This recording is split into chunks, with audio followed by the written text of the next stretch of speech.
It's tea time. It's a wicked tea time as well. Nike's got the goggles, the glasses, the shades. They are enabled. He is reflecting back into his own eyes. It's pretty big. Let's talk about balance. You know, a lot of conversation right now. The balance patch, the design of the game, Druid, Spectre, power creep. The biggest problem with supports are that the one that can play the most encounters well is going to be the most played, hands down, because people don't want to have like a billion sets of gear. They don't want to be swapping classes all the time. They will pick a build that works for them and on as many encounters as possible, and they will go from there. Ironically, the balance right now is probably the best state it's ever been, but a lot of people aren't happy with it. And I think, kind of tying in what Nike said, I think a lot of it is just there's an inertia that sets in. It's kind of hard to get used to new builds when you're already used to an old one. Some things in the game essentially make the game unbalanceable, right? And I'll admit this as well. I think Firebrand is actually still one of the biggest problems in the current meta now. Hello, everyone. It's tea time. It's a wicked tea time as well. Nike's got the goggles, the glasses, the shades. They are enabled. He is reflecting back into his own eyes. It's pretty big. Let's talk about balance. You know, a lot of conversation right now. The balance patch, the design of the game, Druid, Spectre, power creep. We've got weapons being unchained in the expansion. A lot of stuff is going on with the game. The game is getting a little crazy. You know, PvP being completely ruined by Signet Catalyst. Oh man. It's good stuff. Even, do you guys know that Scourge is back in PvP right now? Oof. Oh. Really? Oh. Yeah, it is, I'm afraid.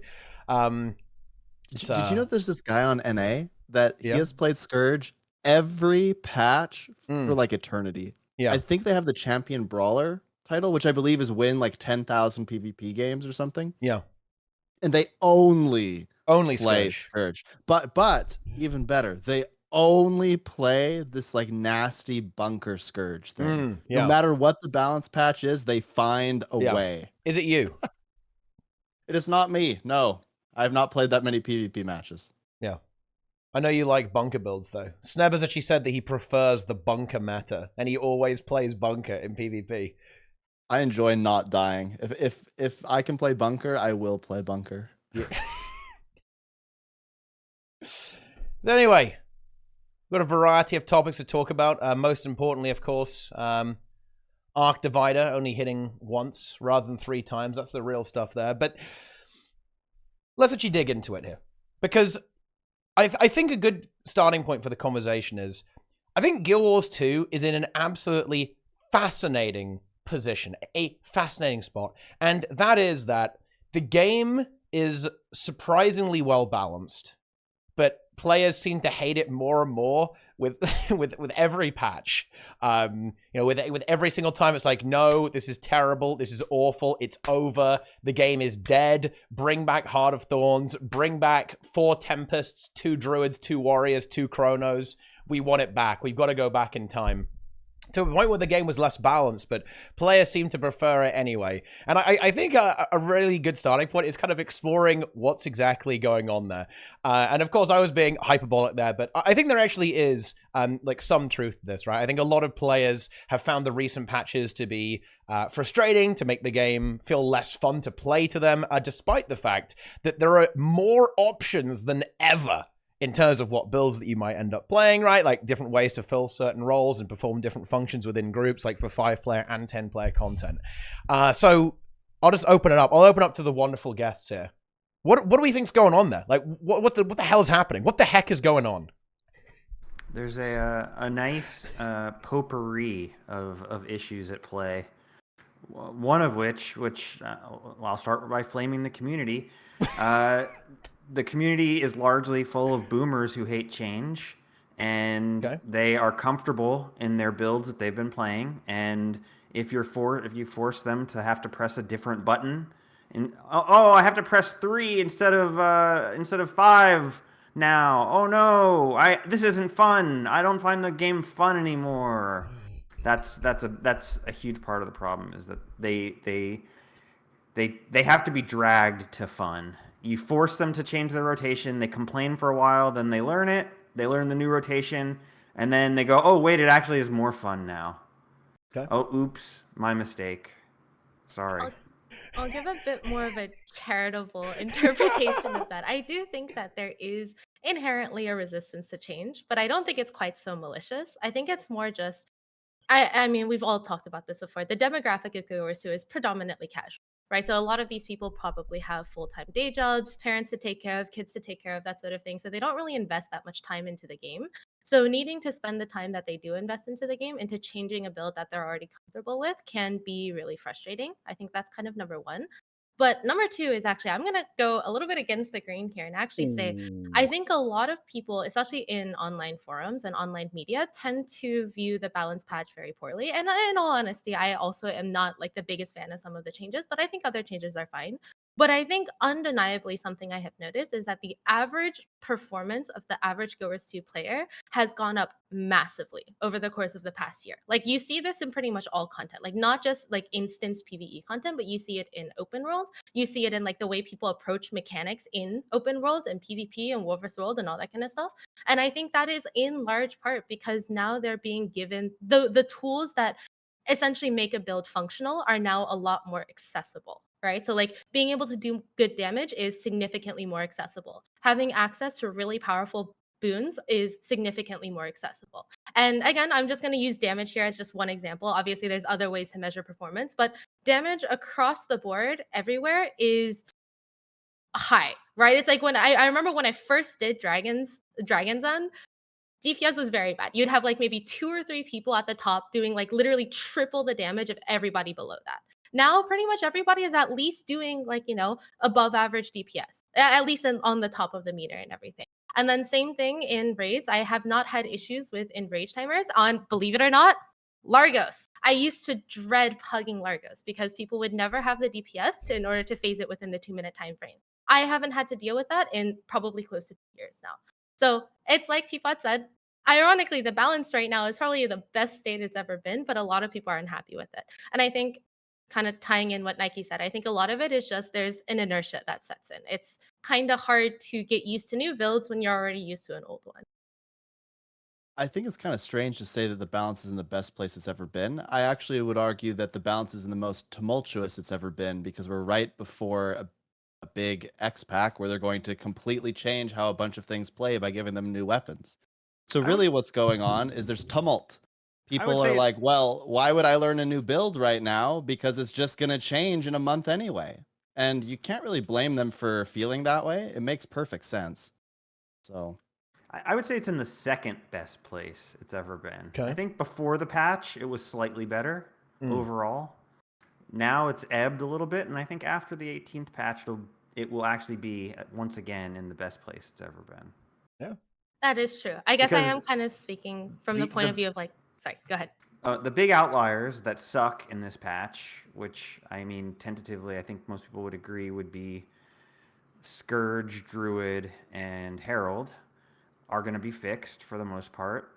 And when the dust settles, we'll have net gained a bunch of good new builds that are playable. Like a Lack Thief is back on the menu. So there's good stuff, and it will be better than it was before, but it's not going to be better till the 18th. And then Sneb is right, and then it's all going straight to hell in a month after that. So yeah, enjoy there's it not for a lot month. of reason to get to practice stuff right now because it's all changing in like a week anyway. And then it's going to change again in a month. No? Well, your build might not change, but what is meta or whatever will change. And that bothers some people. They always want to play, what other people are perceiving as really good. And so they feel like they're being kind of tossed around between what works and what doesn't. I think we'll probably bring this up again, but I do think a lot of that is just perception, right? Which obviously shapes a lot of how players behave. But I think if we look at it very objectively, even with all of the balance changes, every class now is fairly viable, right? It's like it might not be best in slot, it might not be hyper meta, you might not be getting absolutely top DPS compared to everybody else, like Deadeye. but you're still going to be able to do enough damage to clear all of the content in the game. And arguably, I actually make this argument all the time, just because a class is good in a vacuum does not necessarily mean that it's good in practice. And I think there are definitely some classes that shine more in that sense. And actually, another spicy take. I know Nike mentioned Scourge, and I know a lot of people are kind of doomer about Scourge. I still stand by the fact that Scourge is not bad. And the reason why I know this is because I have a friend that plays it a lot, and I do CMs and T4s fractals with him and everything. And I play a lot of Virtuoso. I'm gonna fluff myself on the back here. Okay, I'm pretty good at Virtuoso. He was keeping up with me, like, you know, not higher than me, but within like 5% of my performance on Sunquest CM. And that I think that's perfectly fine. It might not have the highest benchmark. It might not have, you know, the absolute highest, like, you know, utility compared to the other classes, but it's still a perfectly reasonable choice if you are able to pilot that character well. And I think that's kind of where like the perception comes in. It's like the perception that Scourge is bad makes people kind of avoid it. And because they avoid it, then the only people that play it are the people that kind of aren't super up to date with the balance patches. So then of course they're going to perform worse. And then you have this kind of like negative like feedback loop.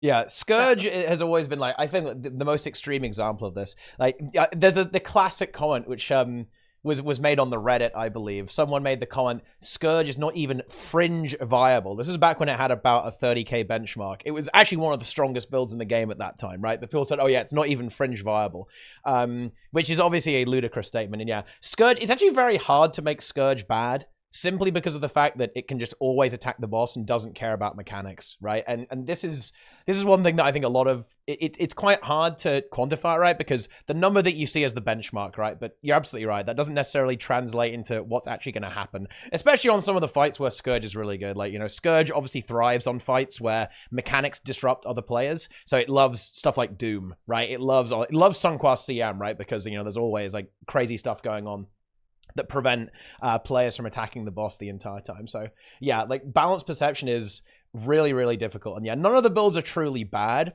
And this is kind of why my take on this, actually, because I think there's something going on here that's a bit more than just balance. I think the friction point with a lot of these balance patches is not necessarily the actual numbers themselves. I think it's kind of the design that we're running into issues with. And there's a reason for that. ArenaNet are not just changing the design of some of this stuff for no reason, right? They aren't reworking Firebrand for no reason. They aren't nerfing Scourge's design a little bit for no reason. And this is kind of a hard thing to confront. Some things in the game essentially make the game unbalanceable. Right, and I'll admit this as well. I think Firebrand is actually still one of the biggest problems in the current meta now, because it turns out that if you have 15 skills for free on any build that you play, that is a bit of a nightmare. To be honest, it is an absolute catastrophe for design. And you know what? It's kind of the same now on Mesmer with not Mesmer, sorry, but Engineer with kits. Like Mechanist, I think, is a similar issue because you just run 3 kits on heal mech and like, oh, yep, I've got 1 million skills. I'm having a good time, right? It's really hard to have that type of design and actually keep the game well balanced in any kind of meaningful way. And so the reason why ArenaNet are kind of attacking some of these design points is because they make the game like inherently unbalanceable, right? And this really sucks, to be honest, because like when you play something that's super strong, when you play something like Scourge that has this insane design, or Firebrand that has this crazy insane design,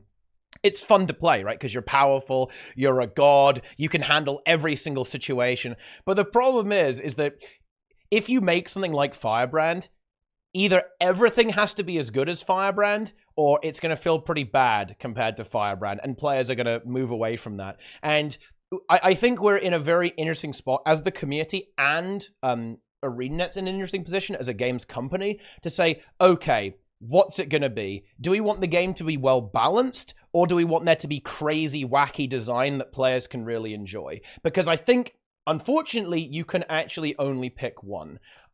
You can't have both. If you want to have this crazy, wacky design, then realistically, some things are going to be very, very strong, and some things are going to be pretty not as good, right? But if you strip away the design a little bit and remove some of the stuff that, to be frank, just shouldn't even exist, right? I think the two most obvious ones are Firebrand and Scourge. They should never have been added to the game. Mirage as well. Sorry, Mirage mains. It's just too rule breaky to ever have existed in the game. We definitely saw that with PvP, and probably Mech as well. Mech probably should never have existed either. Okay, we can go on a list of like all the things that should never have been added to Guild Wars 2. But I think why players are very dissatisfied isn't because of balance necessarily, actually, because I don't think balance actually affects players that much. There is that perception element. I definitely recognize that. Oh no, my build sucks now, even though it probably doesn't, right? But I think a lot of players actually are much more pissed off about a build becoming less fun to play or a bit more gimmicky or less powerful with what it can do, like having the capacities of that build reduced, rather than the actual numbers. I think the numbers can be quite difficult to interpret right off the bat, whereas I think the actual playstyle and the way the build actually functions is a lot more obvious and in your face when you actually log on to play the build.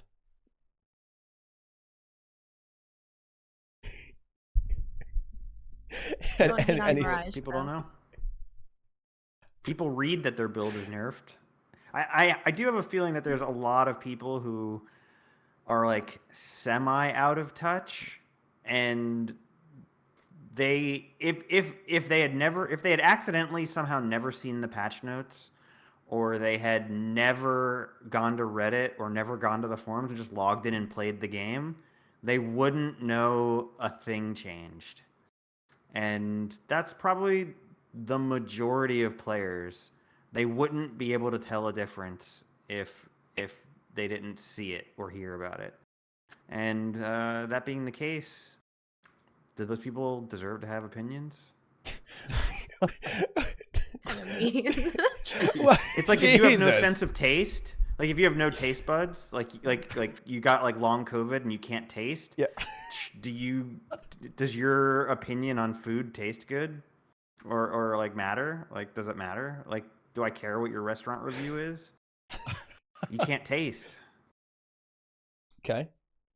I mean, you know, well, I think that, you know, perhaps your opinion on if something is, you know, the amount of damage output something does, yeah, then sure. Like, if you don't know what the numbers mean, then probably your opinion doesn't matter that much. But I think every player can still kind of weigh in on like how a class feels to play, right? And if it feels powerful, and if they think that it can kind of compete in the way that the game works out. And yeah, sure. I think a lot of these changes, a lot of balance changes, are just not relevant for most of the game. But that doesn't necessarily mean that you shouldn't consider how players perceive things, right? We were talking about this a little bit before the show, but like perception is important. Yeah, I'm just stealing everyone's talking points. That's what I do. Perception is really important with these things. And if everyone's saying, oh yeah, your build sucks, you're gonna be like, oh, my build sucks. Even if realistically, doesn't matter if you have like the best in slot build for the fucking Octovine. No. It doesn't matter. It does. And in fact, you know, it's funny that it's really funny that you brought up like the enrage on Lagos, Emmy, because I think that's actually another really funny meme. I feel like the fact that you don't see the enrage actually is bad. It just means that the content is insanely undertuned, right? Yeah, like, I mean, I agree. way the that numbers was going to be another thing. Like, power creep is a big problem. But what I kind of mean is that realistically, even in raid content, does it matter if you actually play a trash can build? I mean, not really. Like the content is not hard enough that you need to play best in slot DPS. I think actually, funny enough, where balance is more relevant is support builds.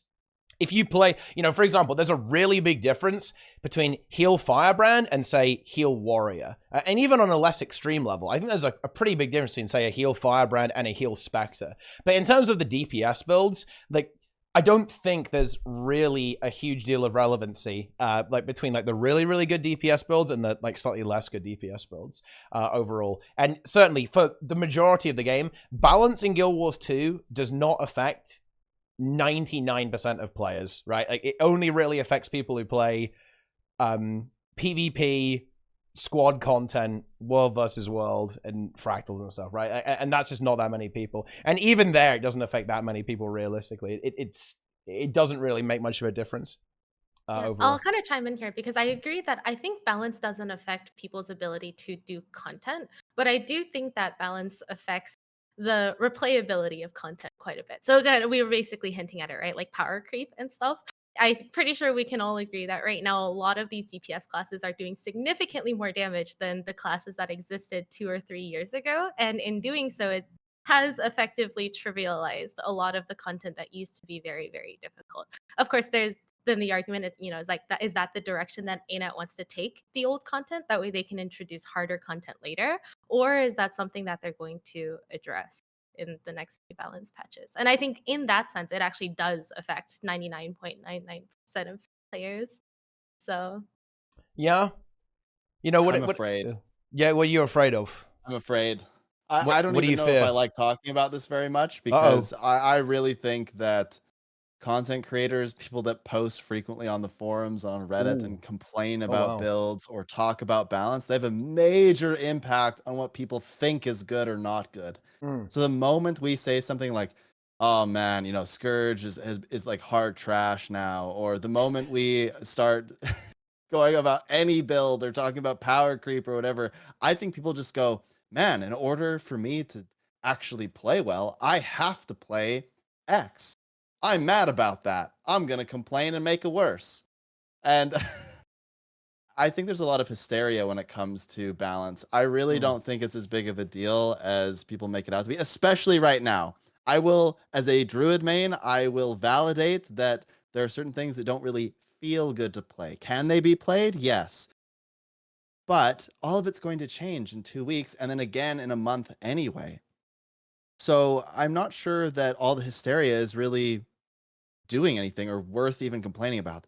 I think that in order for them to make the balance genuinely good after the expansion and moving forward when professions are getting new weapons, they are forced to make it worse now and like experiment and try to meddle with things. They're forced to do that, because imagine how many more people are going to come back to the game right after the expansion and experience all these new weapons and whatever. They need to try to make some big sweeping changes now, some bold changes even, that are going to mess up the game so that it's better later. It's going to be a complete cluster though when they have all of these new weapons and stuff. It's probably going to be pretty imbalanced then, but they just have to do it now. They have to take these risks. If they don't, then it's going to be really bad later. Yeah, I'm pretty interested. I mean, it's kind of looking into the future, but I feel like getting all the weapons opened up is going to make things less diverse in the short run, because there is no universe where every Condi Necro build isn't going to use Pistol Torch, like that, and with like Scepter on swap. So like, and every DPS power Revenant is going to be using Greatsword. And so there might actually be less diversity, at least initially, till they like tweak a few things, which is pretty interesting. Yeah, it's an interesting one for sure, because a lot of elite specializer ones are actually very strong, right? Like I think especially on certain professions, I think Elementalist is the most notable example. Core Ellie is pretty weak, right? So a lot of the elite spec stuff is really strong. And now that you can use them everywhere, it's like, well, looks like every single Ellie build is going to be running Sword Warhorn, right? And you do 50k DPS. Nice. That's what we like to see. So yeah, it will be very interesting to see what they do, and I think they're going to have to significantly change how they actually balance the game, and probably have to add some like more buttons that interact with these different weapons, so that there's like a reason to not run them, or like rebalance them significantly in the way that the core professions work, so that there's some extra playability there. But yeah, it's going to be absolute chaos, to be honest. It is going to be madness when some of this stuff happens. And I think this is definitely like a big problem that I think all games have, actually. I think it's very difficult to continuously excite your player base and give them something that, oh, whoa, this is crazy, I can do this new thing, like, whoa, this is so wild. I think it's really hard to actually do that continuously and add new things without also massively power creeping the game. And it's even hard to do that in balance patches, right? Because nerfs feel bad, right? If you get nerfed, you're like, oh man, I got nerfed, this sucks, right? But if you get buffed, like, oh, my numbers are insane right now. So it's very difficult to do this. And I think ArenaNet also have the other added complexity, is that people find the game too hard, right? Way too hard. So they also use power creep as a way to make the game easier. at the same time, make the game more accessible, because they don't have the resources to add more difficulty settings. So they just make the game easier overall by just making everything stronger. But yeah, I think that's a good point for sure. Like, because I think these weapons, some of them are going to be very dominant on certain types of builds, simply because they are very good. Yeah, I mean, I imagine like if they're very good, they can always tune that. But what I'm most interested to see is, I imagine some other different types of builds will start popping up. Like, this is just extraordinarily hypothetical, right? Like, this probably won't actually happen. But right now, whenever we think of Scourge, we always think of conditions, right? What if somebody came up with a power Scourge rotation using like a new weapon combination or something like that? I think that could be really cool. And I think this is what I usually refer to as knowledge Great creep. sword scourge. Let's go. Yeah, so this is usually what I refer to as like knowledge creep, right? So right now we're doing what is established because people already know that this works. But as the game exists for longer and longer, more people will start introducing ideas, and I think more ideas will start sticking, and then that will become like the new normal, right? So I like, actually, I'm just going to use the example that we have right now. A lot of the builds that people play that consider like, you know, hyper meta and everything, they're really good right now. But when they first came out, right, with like, I'm going to just use Firebrand Renegade here as an example. When Path of Fire first came out, Chrono Druid was the meta back then, right? It's like you played it in fractals, you played it in raids, you played it like everywhere because it was just so freaking strong. But Firebrand and Renegade, their mechanics still existed on Path of Fire launch, just nobody really knew how to leverage them. And then over the course of the next few years, people then learned how to leverage them, and then they became the dominant strategy. They were a lot weaker on launch, though. A lot weaker. They were like mega OP for a bit, then they got nerfed really hard. I think... Yeah, that might be true. I think Renegade in particular, Renegade's alacrity was like insanely putrid until significantly into the expansion. Like Firebrand as well. Like the boon application on both of those builds, it was very mediocre until later on. And they ended up like nerfing Chrono Druid hard, actually, and also significantly buffing Firebrand Scourge. But I know what you mean. But yeah, we have to be a little bit careful there. We have to be a little careful. That exact example might not be perfect. But like, for example, Firebrand still had 3 tomes on launch, right? Like it still had access to the 15 different skills with different types of utility, but people just didn't value it as much back then. But now we can all universally agree that just the idea of having these 15 skills at your disposal is an extraordinarily powerful thing to have built into your kit. Yeah. So I don't know. Sorry, maybe that was like a bad specific example, but the point still stands. I think I think Scourge. I think Scourge is a really good example. I think nobody actually recognized how good Scourge was until Wing 5, actually. I don't know if you remember this, but when Wing 5 came out, everyone was like, man, Doom CM is really hard. And if you look at the world's first kills and the early kills, everyone was using Dragon Hunter and Weaver as DPS, because those are the good DPS specs, right? At the time. But then someone, it was an NA group. I think, was it Enko's group, actually? I don't know. It was an NA group, actually. They were like, hey, guys, look at us running 6 Scourges. And of course, it was like massively inflated because of Epi Bounce, but it was broken. And then it was after that people realized that, holy shit, this build is actually insane, right? Like this build is disgustingly good. In every single fight in the entire game, like Scourge is insane because like the defensive capacity that it actually has. And yeah, like that definitely emerged. So I think you're absolutely right there. Like there is always this like meta evolution stuff that does happen. But yeah, I think part of the problem that might prevent that though is that elite specializations are almost not specialized enough. Like for example, for different builds to pop up, there kind of has to be support for them to actually exist. Like rather than the elite specialization weapons being quite similar overall. For example, what could be really interesting would be imagine if one of the elite spec weapons on like Warrior was a heal weapon, then like other specs could potentially heal, right? I think you'll see this in Ranger. In fact, you see this in PvP right now. Heal Soul Beast popped up in PvP because of Staff.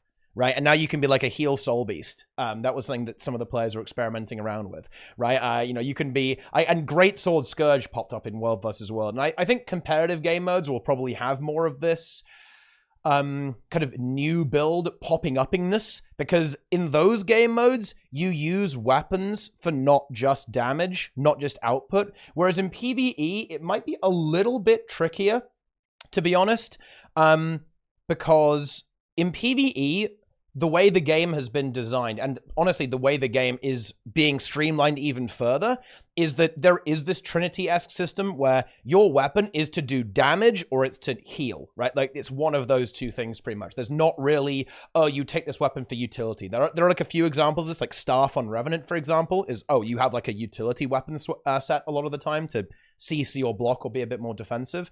But a lot of the time, you're just blasting as hard as you possibly can all the time. And I think that's why you're going to see, oh yeah, you're going to play Sword Warhorn on every Ellie build. You're going to play, like Pistol, Scepter, and Torch on every single Condy Necro build. Like Greatsword is going to be on every single Rev Power build. Is because in a way, the game is already very streamlined in this way, and there's not a lot of nuance in the weapons that you're going to pick because there's just the obvious choice. This one's got bigger numbers on it, so you're going to pick the one that's got the bigger numbers on it. Like, there isn't this, oh, you've got my main primary damage weapon set, and then I've got my utility weapon. Or, oh, I've got a completely brand new build popping up because this weapon can now, like, do something and heal on a different build or something, or, like, apply boons on a different build. So I think that's kind of what's maybe going on there, but, yeah.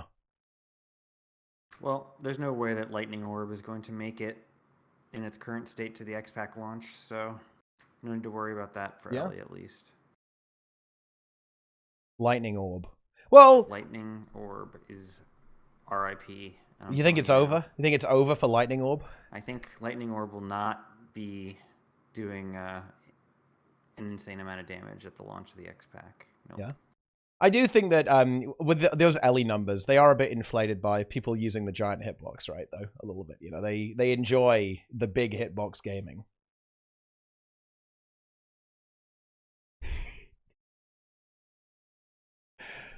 Sneb, what do you think of the current situation? What's going on? I'm seeing Sneb just looking very ponderous. You know, he's... Yeah. The thing... I think the future is going to be very volatile. I think it's going to be extremely volatile. When you add all of these new weapons, all these new classes, there are just so many things that can happen. And while that's very exciting, I think Nike...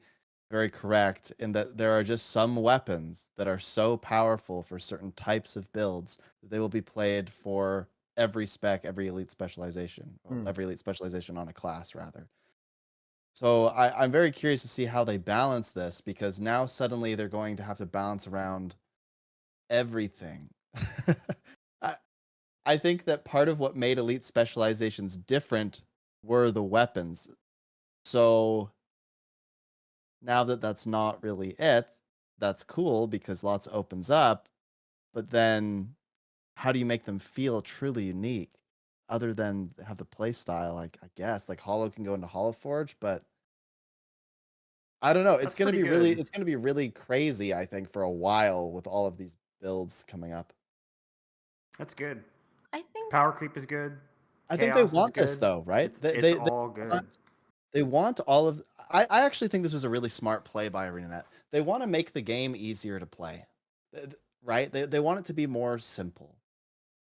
They've now taken away, okay, well, you can play with a sword on Engineer, but you have to get Hollowsmith first.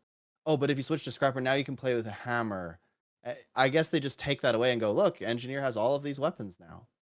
I think it just makes it easier for people to just jump in and play something. What's funny is like if you don't own a particular X-Pack, you can't use that weapon. So like there's like so many like there's little like if you're a player who like happens to not own Path of Fire, now you can't have Sword on any of your other NGs. Like it's just such a weird good economics thing for them to sell the other X-Packs, I guess.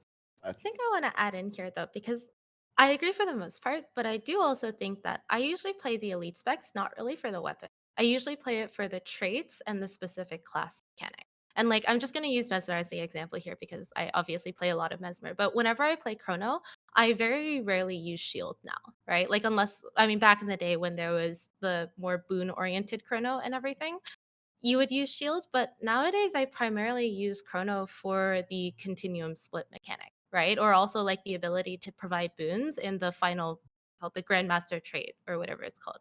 So personally, I actually think they made their balancing a lot easier with this next expansion because now they don't have 9 more elite specializations to worry about balancing. And I remember this was one of the criticisms I had, or not quite criticisms, but one of the things I was worried about in the past is, okay, they release a new expansion. Does that mean there's going to be 9 more things that people need to learn and unlock and everything? That's 36 variations of classes that exist in the game. Technically 45 if you consider the core variant. So the fact that they've taken that out now and only need to worry about weapons, I think it's much better for bloat in the game. Oh, definitely. Yeah, Yeah. I was actually going to ask if you thought it was going to make it easier or harder, because if it makes it easier to balance, I actually think it's a really good change. It'll just take some time to really refine, because there's a lot of things to consider, right? Because Hollowsmith and Scrapper, for example, they both are going to have some trait in those elite spec lines that increases strike damage in some way. And so you might, if you nerf if one of the weapons is really powerful, but one of the traits on one of those elite specs gives a little bit more damage, now suddenly it's like, oh yeah, Hammer Hollow, like there's no point in playing Scrapper because you can play with Hammer on on Hollowsmith now, and it's going to do way more damage. So in order to buff those things out, they're going to have to really consider all of those traits in the elite specs and what each of those weapons do. Oh yeah, I think that it's going to be very important for ArenaNet to differentiate the elite specializations more now that the weapons have been freed, because that they have to. Otherwise, the balance is going to completely go out of hand. And I think this is why it is really important that each elite specialization actually is specialized. I think this is something that has actually gone wrong for ArenaNet historically. They go, oh yeah, this elite spec does damage. Oh, and so does this one, right? And they just do as much DPS as possible. I think Warrior is the most notable one here, where it's like, oh yeah, you have 3 DPS elite specs. Have fun. That's super hard to deal with from a balance perspective, but also from a design perspective. Because it's like, well, you know, I'm just going to pick the one that does the most damage, right? A lot of the time is the way players go. Because by the way, before someone types in the comments, oh, but I don't do that. Well, here's newsflash for you. That's how most people do it. Like, players optimize for effectiveness and efficiency. This is a player pattern that has been here since the dawn of time, right? Like, you might be a little special snowflake and you don't do that, but that is the way that players engage with games, and obviously developers have to develop around that, right? They have to essentially acknowledge the fact that that is the case, and therefore they have to think about that when they're doing their balancing and design. That's it. I think they want to shake things up and increase the chaos and make things tumultuous, because it gives, like Grouch said, gives theory crafters something to do. People don't want a solved game. As people might think they want a solved game, but it does give people I'm sure that when every balance patch, there's way more conversation happening on, the Snow Crow's Discord. People want that, and there'll be a lot more theory craft, and that's an aspect of the game, an aspect of the community that the developer should throw red meat to every now and then. Just wait until they add a new core trait. It is very boring. That's when the chaos is going to really happen. That's when the madness is going to start. Yeah, it just depends when the dust settles if it's boring, which then they'll have to shake up. Which is why they gave themselves 6 months before rolling out the new weapons. It'll be just enough time to fix the issues arising from the homogenization of weapons before they introduce the new ones. Yeah. Yeah, that will be exciting, actually. And I'm very curious to see what they go. Way harder though, balance wise. Sorry to interrupt.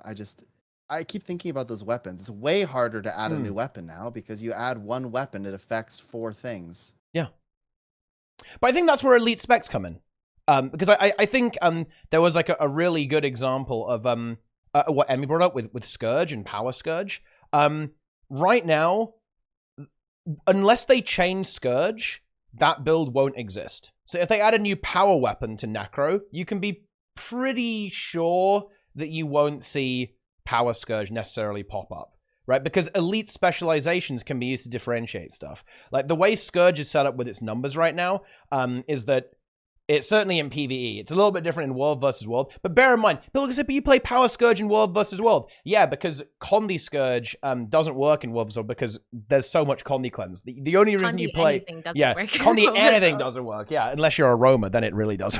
Okay, but yeah, like that's kind of what's going on there. So... and in PvP also, you just play like some disgusting bunker build. Like, oh man, enjoy that. That's going to be fun to play with. But I think you can kind of use elite specialization to enable certain builds, right? Like because the profession mechanic and the weapon is going to need to have some kind of synergy. And if there's no synergy between those two things, then you're probably not going to run that weapon regardless, right? And I think that the reason why we have these kind of like uber best in slot weapons is because a lot of elite specialization weapons currently have just no real reliance on the mechanics. And I think what you might see is that they'll try to develop, the weapons to like really make sense on certain builds. And certain elite specializations, right? Like, like the pistol Guardian, for example. Maybe it's going to be really focused around mobility. So you just like play it on a Willbend and run around like pew-pewing people, right? Something like that. And sword on Necro, for example. I'm very much expecting that to also be very mobility focused and probably power damage. So who knows? Maybe that does enable like Power Harbinger at long last, or like it just makes like a really fast Reaper build exist. I think there's a lot of interesting approaches they can take there, and they can design around some synergies with existing elite specializations, and then they can further differentiate elite specializations over time, so they aren't all just doing the same thing but with like a different flavor to them. Like, and I think this is kind of the point, right? Like, you want an elite specialization to kind of enable a new playstyle. You want an elite spec to do something differently, right? Have some extra functionality or different functionality so that they all aren't the same. And I think that the reason why we're kind of thinking like, oh man, this is going to be really difficult to balance is because the way elite specs are currently is perhaps not specialized enough, right? They're too similar to each other with how a lot of them actually end up playing out, which leads to these balance problems that you see with just like, oh yeah, I'm just going to run the Uberbiss weapons everywhere, because why wouldn't you? Kind of throw in something here. It's Boom. something I've been thinking of since I've been playing Final Fantasy. What if their end goal is to homogenize everything, right? Like, what if like the point is that they don't necessarily want these elite specs to have their own niche and everything. They want basically every class to play within the same, like, the same rules and stuff. I would right? say, Because you what's can the kind of, point in having that then? I mean, you can kind of see it, right? The way they're kind of adding quickness and alacrity to pretty much every class under the sun. Every class, I mean, it seems like they're going to be adding each of the soft Trinity roles, right? So you have the healer, the hybrid DPS, and the full DPS for every single class and elite specialization. And they're also giving a lot of classes range now, right? With the weapons and stuff, because now you can have Dagger Chrono or something like that, Dagger Mirage, whatever it's called. So it to me does look like they are homogenizing everything. And I'm going to use Final Fantasy here kind of as an example because I've been playing healer on there. Each of the healer classes, at least early game, are nearly identical. They all have one single target spell, a damage over time spell, a single target heal, and an area of effect heal. The only difference between them is their name and their animation. Effectively, they're all the same, at least within like the early game. And to me, it feels like they're kind of doing something similar with Guild Wars 2. Like, at least early game, everything is kind of feeling the same. And then as you get into higher and higher level content, then that's where the differences are kind of made more apparent. I don't know. I will actually say I actually personally don't like that very much because I'm just going to use Heal Scourge here as an example, right? Because we can all kind of agree in this last patch, Heal Scourge kind of got taken out back. So Heal Scourge was an extraordinarily niche way to play the class, but was extraordinarily powerful if you could play it well, right? But speaking from personal experience, I've had a lot of people show up and stream whenever I'm playing it, and they're like, oh, this is a really interesting class. How do I play it? And then I tell them, oh, so this is a healer class. But then I have like 10 paragraphs of fine print, basically saying, okay, but you need to play it under this specific circumstance. You use this specific skill to like pull people with transfusion. It thrives when people are going downstate a lot, all of this kind of stuff. And in general, like compared to everything else in Guild Wars 2, which is fairly streamlined, right? Like healers heal health, right? That sort of thing. It's a very different play style. And I think that seems to be where they're going to kind of remove, right? So now there's not the confusion of how to play that specific build. I think Heal Scourge is a very specific case, though, because I will give my interpretation of why they did that to Scourge. They removed it because it was broken, overpowered, not because they wanted it to be not special, right? That build was easily the strongest build in the game. Not even a tiny bit close, not even remotely in the same universe. Like, there is nothing as good as Heal Scourge. If a build like that existed in any other MMO, it would be removed, it would be disabled first, actually, so you couldn't even play it, and then they'd fix it within like a week. There is just no way anything like that would ever survive. That is true, but I will also say they've done this with other builds and stuff as Yeah. well. Like, the other example that I always use is Heal Firebrand back when Signature was a thing. Signature, when you could align it right, especially in fractals, was insanely powerful. Broken, though. It was, yeah, exactly, right? It was insanely powerful, Yeah. especially in fractals when you could essentially pre-stack all of the signets. You could start the fight with 5 signets if you had enough like dragon hunters and stuff. So it was really, really strong. But I would actually argue, I don't think it was strong enough to define whether or not, like, you know, a build or playstyle or whatever it is playable. But they removed it because it was difficult, I think, to understand, right? It's like, I cannot count the number of people that just followed a random build on Snowcrows that had Signature on it, but had no idea that they were actually supposed to press the signet to get its power. I think, I don't know, it does feel like they're kind of simplifying the game a lot by removing those types of niche playstyles. I don't think that was their goal there. I think that was, okay, look, let's just, you know, we're going to pull the veil off here. Don't you think that was just Solar's crusade against unique mods? Like,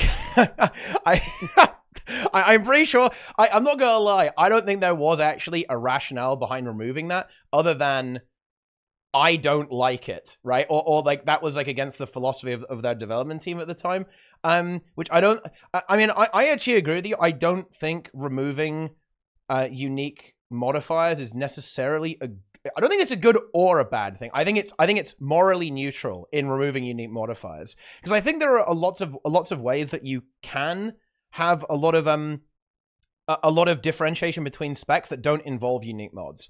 I think they can be good. For example, I think Bulwark Gyro is pretty cool. That's like a pretty cool spell that Scrapper has. But I think there's a lot you can do. For example, Druid is a ranged healer, and that's actually kind of interesting. Like, there aren't that many of those in Guild Wars 2. So even though Druid applies the same boons as, say, a Mechanist, it functions very differently. I would not say that Druid and Mech are homogenized, even though they perform the same function. They have the same role and they do the same boons. Like, yeah. Sorry. I was just go ahead. Yeah, go ahead. I'm not saying that they're exactly the same. Like, that's not the point that I'm trying to make. But they do have very similar playstyles, and they kind of fit the same niche, right? So that's kind of like what I was saying with the Final Fantasy analogy. Early game, if you think about it, very, very surface level, ranged healers that provide some sort of offensive boon that also targets specifically health healing. So not like barrier or protection or that sort of. I think both of these classes now fit this one homogenized role. And actually, correct me if I'm wrong. I'm just kind of throwing this out there. Wasn't what's it called? Stand share and OWP removed before Solar was there? That would be like another example. Oh no, that was him. That was. Oh, that was him. Okay, yeah, all right. Okay, I didn't remember exactly. But yes, I just do feel like in a lot of ways, a lot of these classes feel very samey, and kind of like going back to the old point. I think we kind of got derailed here. I do just feel like they in whoever is balancing, they probably see homogenization as kind of a good thing, because it streamlines the game. It makes a lot of these builds a lot more accessible, because now the knowledge between one class and another class transfers over a lot more neatly than before. What they are looking to avoid was having one comp be the comp that you saw in a record run on every single boss. And that was the thing. They knew that if they got rid of every unique buff but left Signet Share, there would be a Signet Share comp that people would use for record runs at every boss. And that, like it or not, gives newbies the impression that they have to be running this comp or using this interaction in their groups, or else they're going to do shit DPS or bad. So yeah, they definitely, that was part of the reason for getting rid of unique buffs, because it would lock you into a specific comp. Yeah. And I will actually say, I mean, just to make my stance very clear, I like when classes have differentiation. I think it makes the game a lot more interesting, and I feel like it allows you to play around with the fight for a lot longer. Whereas I feel like when everything is kind of streamlined, once you've cleared the fight, there's not really too much subtle, too much more like complexity to it. So I don't know. It's just something that I've noticed though. I feel like every class now, whenever I or every raid that I do, people play a lot of different classes, but they're all basically doing the same thing. So Yeah, I don't know. I mean, kind of. I mean, kind of. I think that's definitely true of damage classes for sure. But I feel like that was kind of all. I think the only reason that's true is because all damage classes are quite close together. Like back in the day, yeah, you would have you would have a lot less variety, but that's mostly because some classes were very, very broken and some classes were not very good. I feel like, I don't know. When it comes to the balance. And I think with the variety pack and like the strengths and the weaknesses, I mean, it's definitely not perfect, but I think there's like a lot of different things that the variety of healers can actually do, right? I think a druid can actually bring different things to the table than, say, a mechanist, and a firebrand is also different as well. And yeah, that's kind of where the conversation stops, but that's because they haven't really figured out how to make healers work out super well right now. But I think you can have different value brought to the table without necessarily having to rely on totally unique mechanics, especially ones that like increase your damage or make you invulnerable or something like that. I do think it is a good idea to have some of them though. Like, yeah, stuff like stance share is pretty cool. I think Glyph of Unity on Druid is a really cool effect, for example. Like, that's really nice, I think. You know, there's definitely some stuff you can do there for sure, but I don't think it's actually necessary to like generate different playstyles and different value from certain professions. I think, you know, one thing might have really good Condi Cleanse. One thing might have really good ranged healing. Maybe one has really good sustain healing, but mediocre burst. Something can have barrier. Something can have really good revival power. I think there are other kind of generic levers that you can pull that can enable things to be differentiated without necessarily having to rely on unique stuff. Because I think you are definitely right here. ArenaNet are trying to solve the issue of how can I make a group, right? Like, how do I build a group on the LFG? How do I put my squad together? And how do I understand how the metagame operates, right? They basically want every class to be interchangeable to some degree, but have strengths and weaknesses in their own right. And I think that's what they want. And I think we kind of see that. But I wouldn't necessarily call that homogenization, though. I think the one of the reasons why it's homogenization is because everything does everything. I think that's the other angle of this. And that kind of brings us back to Firebrand and Mechanist. Why does everything have to apply every boon? Well, because Firebrand and Mechanist apply every boon. And if you want to kind of have everything be truly interchangeable, either everything has to be like Firebrand and Mechanist, or nothing has to be like Firebrand and Mechanist. There isn't really any way around that. Otherwise, people are just going to completely zone in on the God comp, right? Because the God comp just works everywhere. I think this is why Druid was so dominant for a long time, and a lot of healers struggled to compete with it, especially Tempest. Pre-EOD, I think Tempest was actually better than Druid on every single boss, except Desmina. Right? But because of that, everyone played Druid, because Druid was universally good, whereas Tempest was like, well, I can't push. Unlucky. GG. You know, I cannot do anything on this boss. And as a result of that, like, the universality of some of these builds, like, there is no fight in the game where Firebrand is bad. There is no fight in the game where Mechanist is bad. Like, that's kind of the problem that you run into, and why they're kind of pushing builds to become extremely well-rounded. Because if they aren't, then the builds that are well-rounded will dominate the ones that aren't. Yeah, it's funny that you mentioned that. I was just thinking that. I was waiting for this moment to chime in. The biggest problem with supports are that the one that can play the most encounters well is going to be the most played, hands down, because people don't want to have like a billion sets of gear. They don't want to be swapping classes all the time. They will pick a build that works for them and on as many encounters as possible, and they will go from there. The number of people that come to me and go, hey, what class should I play? And is that class good on all encounters? It's very high. And when people are asking what class is good, what are you going to default to? You're going to default to the one that works on the most encounters so they can have the best experience possible without having to switch classes again. And so, like, I actually really like Tempest, but I don't typically play. You can play Tempest and probably all the encounters pretty well, but you can play Druid better, or you could at least play Druid better on all of those encounters. So what are you going to play? Well, I don't like swapping classes. I don't want to learn both classes. So I'm just going to learn one and just stay on there. So you're in this like terrible predicament with support players unless you make them all basically do the exact same thing.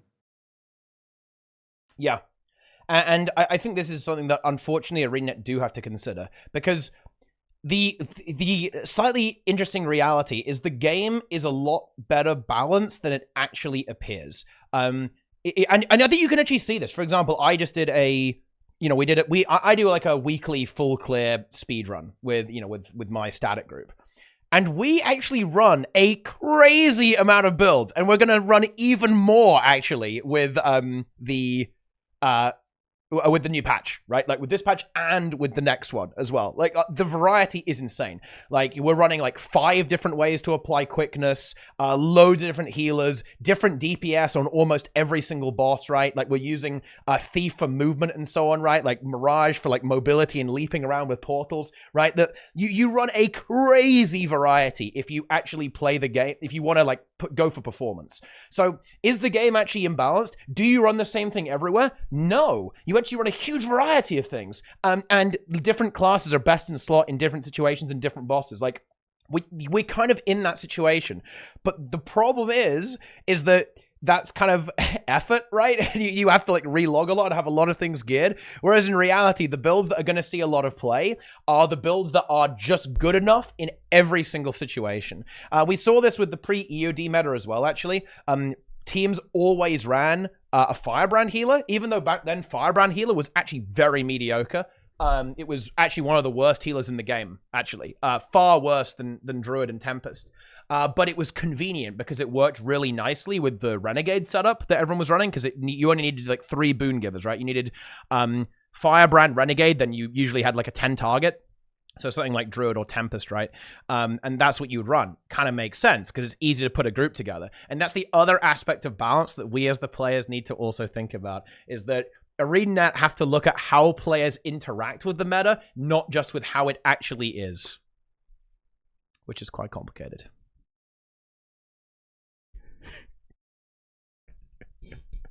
Cool. Yeah. I mean, I feel like that kind of sums it up. It's a big problem. Yeah. It's a huge problem. I don't know what they do, because There's also no problems. Nothing's wrong. Well, no problem. With support players, if you do homogenize them, I think people would be really upset because people like that they play very differently. But I would even say that I can't speak to Final Fantasies. I haven't really played it. But Emmy, you were mentioning that all of these healing classes that kind of start out the same. I don't know how they diverge from each other, but in Guild Wars 2, right, we've got a few that have ranged healing and a few that really don't, or their ranged healing is like really hard to execute well. And and in my opinion, the ranged healers are just the best. Druid and Firebrand are, in my opinion, the best to play. I know Mech is really good too, and I play Mech sometimes, but being able to heal at range is so powerful. And classes that can't do that very well, like Tempest, it makes it... Why would I pick Tempest over Druid? Aside from you get rebound, I guess? Right? Well, there is a reason. There is a reason. You actually want 25 might? It has... Well, well, here's the thing, though. So, here's a funny thing. When Old Lions Court Challenge Mode came out, we were thinking about what kind of comp we were going to play. And we actually very specifically selected Tempest because it has on-demand super speed application, very extreme burst healing and sustained healing, frost aura, and very heavy boon application, like very reliable boon application if you stack. So there is a reason.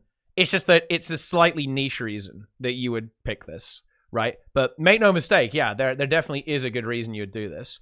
Because we made it just aren't compelling enough for the average player to play them. I think. Here's the real talk. Yeah. People should just play whatever their main is or whatever they enjoy, and learn it well enough to be able to adapt to the different encounters and you don't have to worry about any of that bullshit unless you're True. in one of like 4 guilds. Also true. And so just play what you like. But if you get to Soulless Horror and you need to push, learn how to push with whatever you're playing. Yeah. That's it. True. Take Lightning Hammer and Staff and push with that. Whatever you got to do. Well, the thing is, because I think that we've talked about this, but I think we almost have to mention something else here, and that's actually encounter design. I think one of the biggest issues that Balance has in Guild Wars 2 is actually encounter design. Encounters require the same thing and almost don't. They're too samey in a lot of ways, right? Like the way that almost every Guild Wars 2 encounter, especially in raids, this is less so in strikes, by the way, to give credit to strike missions. But certainly in raids, you stack on the boss and you blast the boss as hard as possible, right? There's not a lot of damage that happens, so there's no need for like heavy healing or heavy sustain. Not a lot of Condi pressure, so there's no need to have a lot of Condi cleanse, right? And they're all like that. And that means that, yeah, you're going to pick whatever does that the best. It's the same with DPS specs as well, actually. I would say DPS specs like that typically thrive on having very high burst damage, usually power builds, usually doesn't matter if you're melee or range that much. Well, that's not that true, actually, to be honest. That's a lot less true than people think it is, but for the sake of argument, we'll say, yeah, you just need to have like massive blast damage. And that is definitely an issue. Like, we see them improve this with strike missions. I think there's some decent diversity in, like, the type of thing that you want to play in strike missions. But certainly in raids and definitely in open world content, although Balance is not super relevant in open world, like, there's not a lot of differentiation between those encounters in such a way that it would kind of prompt you to pick something else, right? I think that's what Sneb was talking about a little bit. But I don't know. Would you agree with that, Sneb? Do you think that's true? Yeah, I mean, it's not worthwhile to learn how to play Tempest very, very well, because Tempest okay, this is just my opinion. I think that Tempest is a little bit harder to play as far as all the other supports are concerned. And I don't think you get the reward for that, right? You're not rewarded for learning how to play support Tempest very, very well, really. Why would I go invest in that when the encounter designs would actually favor something like Druid a little bit more? Why would I do that? I mean, I can play Druid on like everything. I can master Druid and I can change Druid to everything. The answer is going to be fun. It's fun to play Tempest. Yeah, if you're However, melee main, that's what you do. Yeah, the thing that I'm very conflicted with in this conversation is I am somebody who's just going to play whatever's the strongest because I just want my team to win. So I don't really care necessarily if it's Druid or Tempest or whatever. I'm going to play the thing that is the net positive everywhere. But at the same time, I think you play games for fun. So if you're not having fun doing that, you probably shouldn't do that. Because I mean, the whole purpose of you engaging in this recreational activity so you can get some enjoyment and perhaps smile a little bit, you know? So if you really like Tempest, you should master Tempest. So I have this constant push and pull with that, because if somebody is going to ask me, well, what should I play? I'm going to tell them the strongest possible thing. But if they don't care about that, then they should just play whatever they think is fun. Yes. I think that's always the best option, to be honest. I'm not going to lie. Unless you're actively try-harding. Like, you know, if you're doing HTCM, then yeah, you might want to care about what you play. Otherwise, you're fine. There's a problem with this, though. And I just remembered this. One of the reasons that I always tell people to play like the strongest possible thing is because it's not fun if you can never get into a group either. Yeah, you know NA what? problem, I've kind of got to call BS on this. No, wait, just let me finish. There are no groups where you just can't get in, okay, on a certain class. This is hard bullshit. That ask specifically for Druid or HB or whatever because they perceive them to be the strongest possible option, but in reality that shouldn't be a thing. So it's a very I want to make this very clear. It's a very small barrier because theoretically, if you're playing something that just works and can play the role, you should be, and you can do it well, you should be able to do it just fine, and people shouldn't complain about it. But there's a perception that if you're doing end game content like raids or strikes, that if you're not playing something that's at least very good, that that you're not going to be very good at it. It's this weird issue. It's usually the players that really care about performance are just going to play the best possible thing, and then the people that don't are going to play like whatever. And so those things kind of compound, and they make it actually, they end up playing that class actually worse than its potential. True. I kind of want to chime in here a little bit, Ooh, yeah. actually. This is, for the most part, I agree with you. I do think that, I think it's more when people hear that a class is bad. You mentioned this earlier. I'm stealing your take. Okay, I'm pretending it's mine now. People are Yes. worried that they might get kicked, even though that Exactly. almost never happens. Right? It's the fear of this small thing that turns into something that's really big, and then that ends up being a deterrent from playing these classes. There's a term for it, right? Like catastrophization or something like that, where it's like you think, okay, I want to play this class, but then people are going to get mad at me. I'm going to get kicked. I'm going to be super embarrassed. I'm going to be sad for the rest of the day. So I better just not play the class, right? So I think that's what goes through the minds of a lot of people. But I'm going to kind of add the pushback here, right? So I'm going to say this mostly for strikes because I feel like there's a much bigger population for people doing strikes compared to raids. Whenever you see people doing IBS Fast 5 or EOD First 4 or even like, what's it called? Like the first 2 CMs for EOD, which are usually pretty doable and everything. All they ask for is heal quick, heal lack, one of each or whatever it's called. And then once everybody kind of starts piling into the group, commander sorts the subgroups, everybody just goes along their way. Like this is an experience that I've had a lot because I clear it daily on 2 different accounts, sometimes multiple times per day if people ask for help or if I'm just like bored and I camp LFG. And I have never had a situation where people actively say like, oh, this build is bad or this build is not good or something like that. In fact, actually, I would actually argue, I think most people are happy that they got a support at all.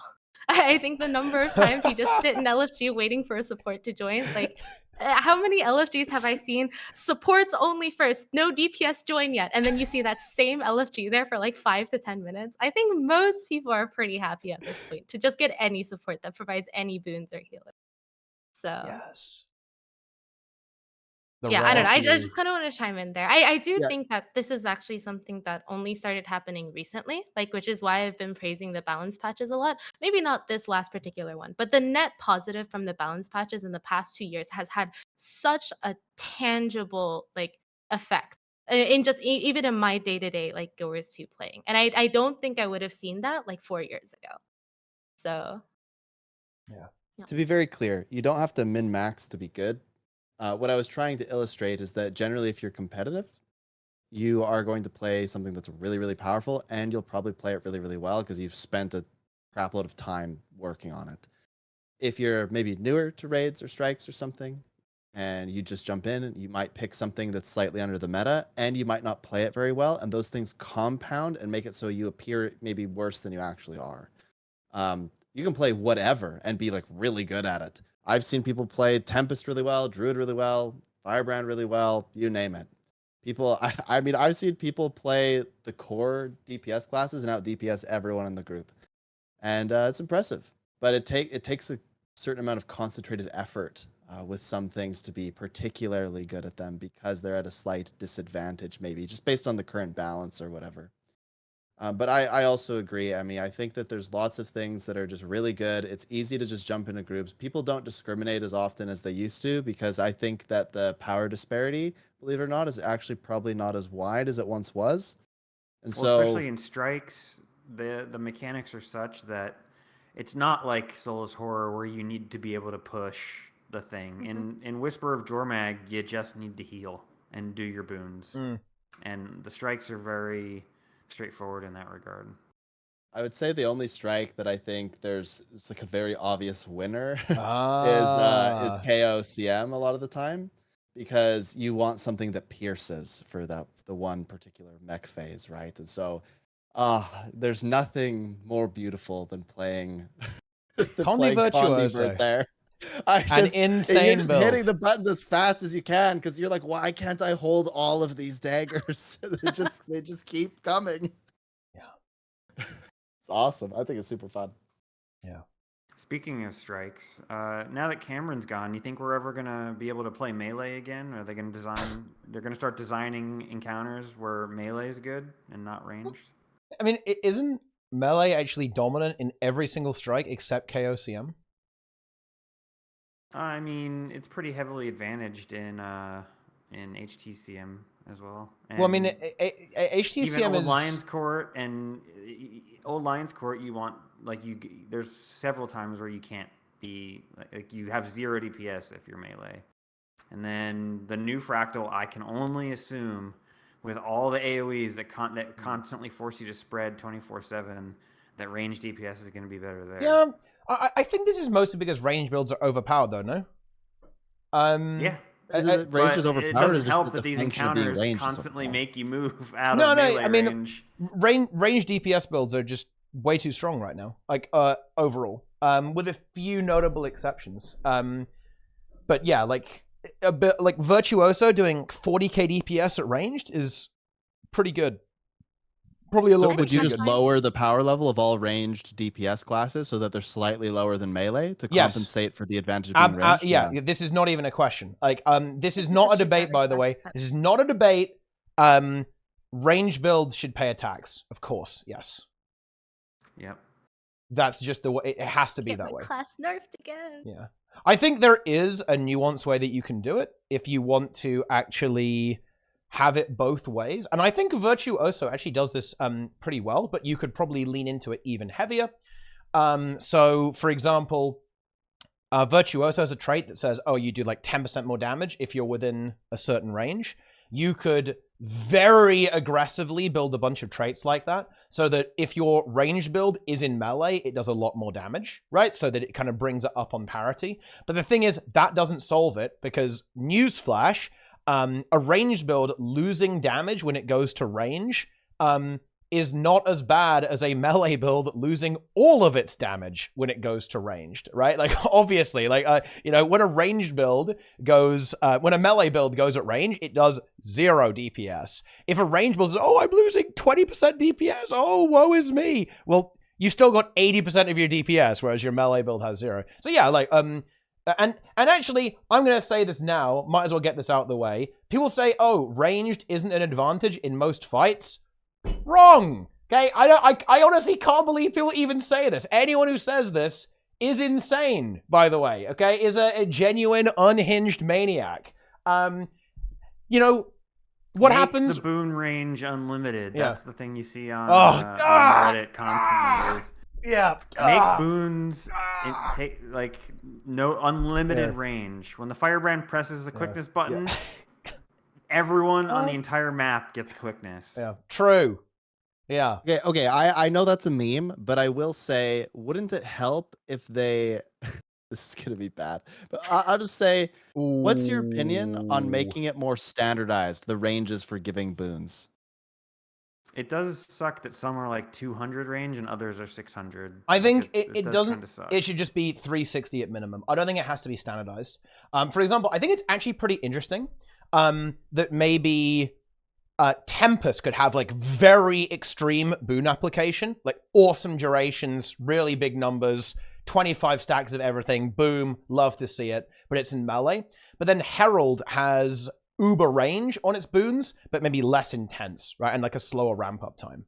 I think that is actually a dynamic that should be there, but I think nothing should be 240. Like 240 is probably a little inconvenient. I'd actually even argue that Firebrand's application on quickness is kind of annoying, to be honest. I think, you know, who's been in this situation, guys? You're in a pug, quickness Firebrand, 1% quickness uptime. We've all been there, guys, okay? We've all been there. They miss every single mantra. It's fucked up, okay? Those guys just aren't pressing their buttons. Yeah.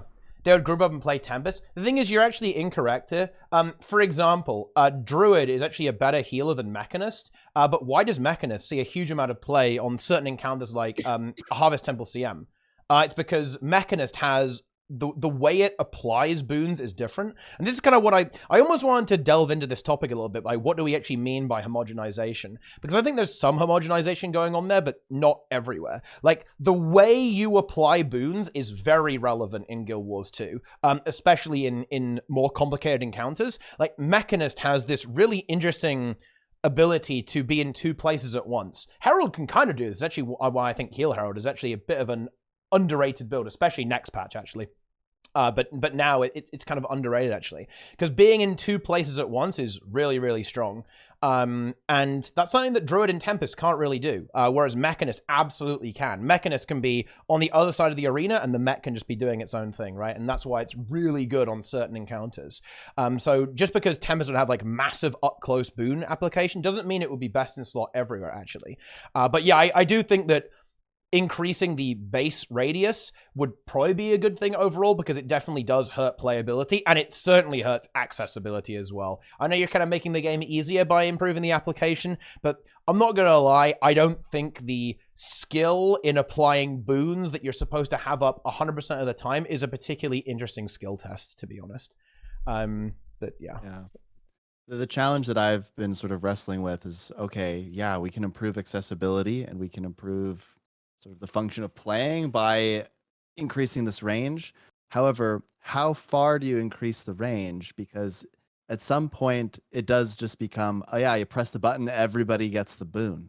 What are we really trying to accomplish here? Are we wanting it so that people are just spread out all over the place and just get the boon? That's what the people that ask for that want. Well, I think part of the skill in group content is being able to organize yourselves in such a way that you're getting these boons and that you're moving around together. That's some level of skill expression to me. I don't know that it's a major part of skill expression in the game, but it is a part currently. So if you remove that, how will the game feel a little bit weird? Because you could just go in a group, press the button, everybody gets all the boons, and nothing else matters. Yeah, we're definitely at a weird... I think that's a good point, Sneb. And we've got to a really interesting point in this conversation, I think, is like, what do we want Guild Wars 2 PvE to actually look like? And this is where you start running into weird... Let's go, Urson Way. You run into like really weird conversations about like, is it a good idea that you have boons up the entire time? And you also end up in a lot of navel gazing, because it doesn't matter if it's a good thing that boons are up 100% of the time. It will always be that way. It will never change at this point. It's way too late. But yeah, it's like, how trivial do we want to make boon application? What if you just talk to an NPC at the start of a raid and it gives you every boon in the game? Like, it's just like, because I think that is a good point, right? Like, for example, your skill as a DPS player, and this is something that's food for thought, right?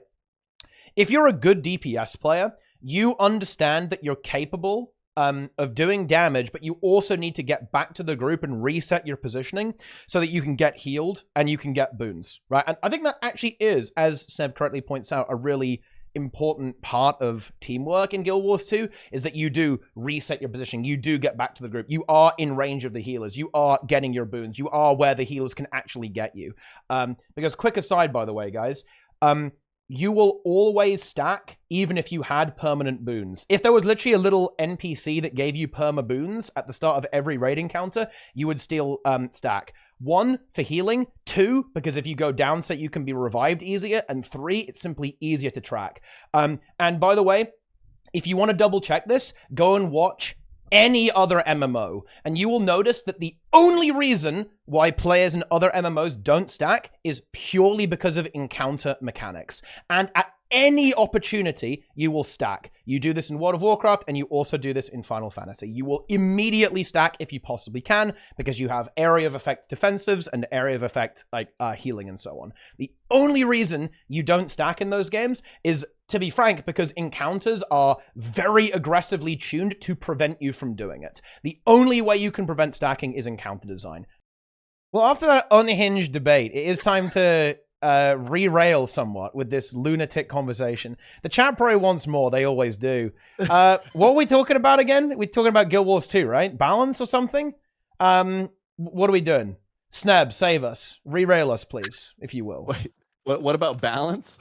Yeah. I was gonna talk about how like power creep is good, but we've already kind of done that. Yeah. I guess the debate basically was power creep is good, kind of. Yeah. We just did it. I think there's a lot of people, and I've seen some papige comments in chat about how ArenaNet needs to address power creep, and I feel like if you're the type of person who says power creep needs to be addressed, then you're probably the person who's going to be hurt most by that happening. Yep. So, yeah, take that into consideration before you ask for it.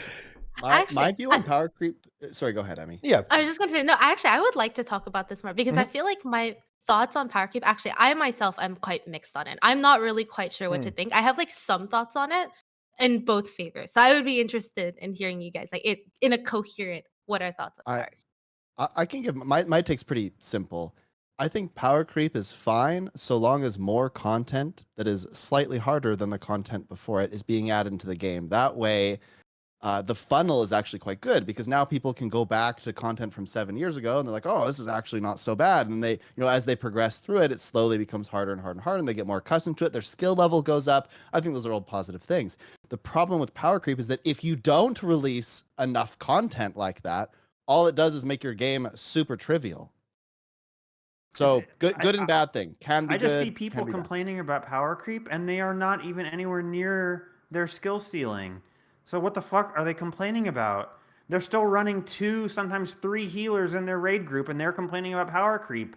Run 1 healer, and if the raids are still smooth, fucking cut down on the healers' healing stats. Keep juicing DPS till you're actually good.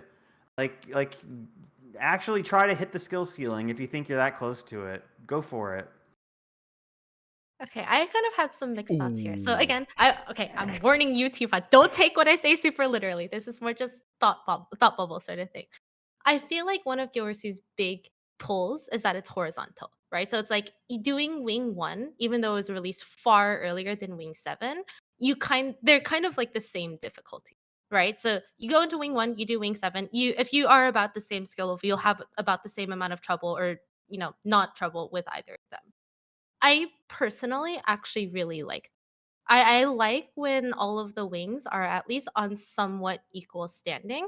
That way, the later ones, you can do them because they're fresh, they're new. Maybe there's new types of rewards in there, right? With like the legendary ring in wings 5 through 7, or I don't know, whatever new thing they come up, legendary sigils, you get it from Rays, whatever it's called.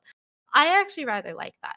But then it's kind of like you said, power creep kind of makes that not the case because now there's different tiers, right? So you can kind of consider wing 1 through 4 kind of the easy ones, and then 5 through 7 kind of the harder ones, and then whatever, like 8 through 10 or strike CMs, whatever it's called, is like even harder than that, which is kind of like a soft tiering system, which I think doesn't really quite fit Gilwars 2. So in that sense, I actually don't like power creep very much because now that means inherently you have to make harder content than what already exists right now. Does that make sense? Yeah. Yep. No, it's basically the same view as me, right? If Yeah. you're going to have power creep, then you have to make things harder and not trivially harder. And I actually would, one of my big criticisms of content that's being put out lately is that it seems like a lot of it is trivially more difficult. In fact, maybe not more difficult, just longer, right? You just add more HP to something. Well, that doesn't make it more difficult. It just makes it more annoying. It just makes the encounter take longer. So if you're going to add power creep, you have to make it more intricately designed, more interesting in some way, and maybe give it a little bit more health to account for it, but you can't just throw more health at stuff and call it stronger. Yeah, exactly. And kind of like building on that, right? Is like that's the entire conversation before is personally, I really like the more interesting mechanics. Like I know like a lot of people kind of like doomed on the greens in HCCM, but I thought it was pretty interesting, right? Like needing to assign people to certain roles that is outside of the typical like healer DPS niches. I thought that was really interesting. I think same things like kiting on QTP or whatever it's called. These are really interesting mechanics, but kind of just inherently they're a lot more difficult, right? Than like just stacking and smacking the boss. And I would really like for them to come up with more difficult content like that, which is why I think in a lot of ways power creep is good because it increases accessibility. So then they're more incentivized to make encounters like that. But I don't know. I do feel like it kind of goes against the Gilwars to, I don't know, just methodology, I guess. It's like I find it very difficult to believe that they would even add a soft tiering system like that, where some encounters are just deliberately significantly harder than previous ones, because then Well, that's inherently not horizontal progression anymore. the problem, and I think you would agree with this, Sam. I think everyone would agree with this. The problem isn't that they're incapable of making content like we're suggesting. The problem is that by making this content, they're really just shooting themselves in the foot because Exactly. they just won't get the engagement level. It's just not going to be popular enough.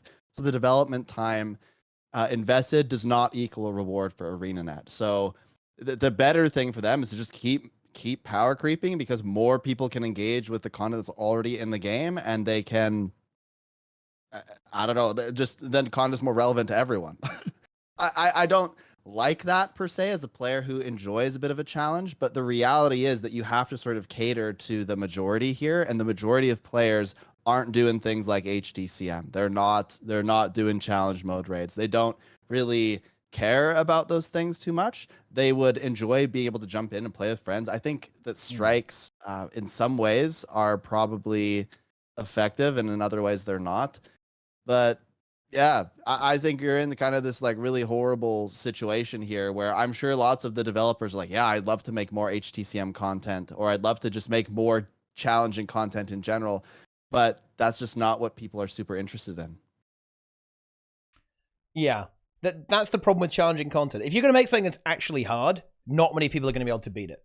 That is just the hard reality of making something that's actually challenging, right? Like this is, it sounds a little bit silly, but, or it sounds a little bit weird almost, but if you think about it, it's true, right? Like if everyone's able to accomplish something, then it's not hard, right? Because that means the people who are really good at it are probably completely demolishing it if players of a very wide range of skills are able to accomplish it. And that's obviously very difficult for ArenaNet to do because it's very expensive to make stuff. And making multiple difficulty levels is also really difficult as well. And I think this is actually where some of the horizontal element of Guild Wars 2 does bite it in the ass a little bit, because it's very hard for ArenaNet to motivate players to be good at the game. Because they can't give you, a better item, right, for completing a really difficult boss or something like that. Like, they can't do that. So not only, is there not much of a scene in Guild Wars 2, it's really hard for ArenaNet to create one because there's not a lot of motivation to actually beat this challenging content other than the enjoyment of it for its own sake, which, again, is not really the demographic that Guild Wars 2 has, especially when, like, a lot of the, like, really cool rewards, you don't really have to do anything difficult for them, and that's just, again, not the way the game is culturally. So, I don't know, slightly tangential from power creep, I guess, but, yeah, I mean, power creep... If you haven't, I'll be the annoying one. I'll be the annoying one.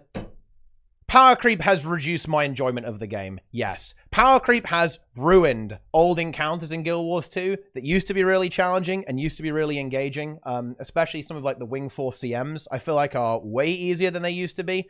And yes, I do have less fun in those. And you know what? Yeah, I already do run like uber aggressive compositions in all of that content. And it still has actually reduced my enjoyment of them because it has become trivial, because it has become too easy. And yes, we've got better at the game as well. So there's like an innate part that some of it is going to become trivial regardless because you just get better at it and you just won't die to it anymore.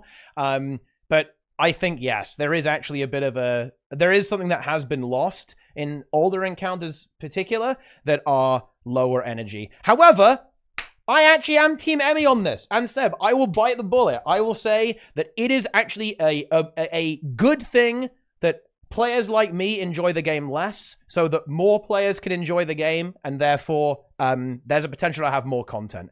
I'd rather have more raids that I enjoy slightly less than 0 raids that I enjoy slightly more. Like, that is basically my overall take on this. So ultimately, I'll bite the bullet and say power creep probably has some pretty good upside, even though it actually is bad for me personally.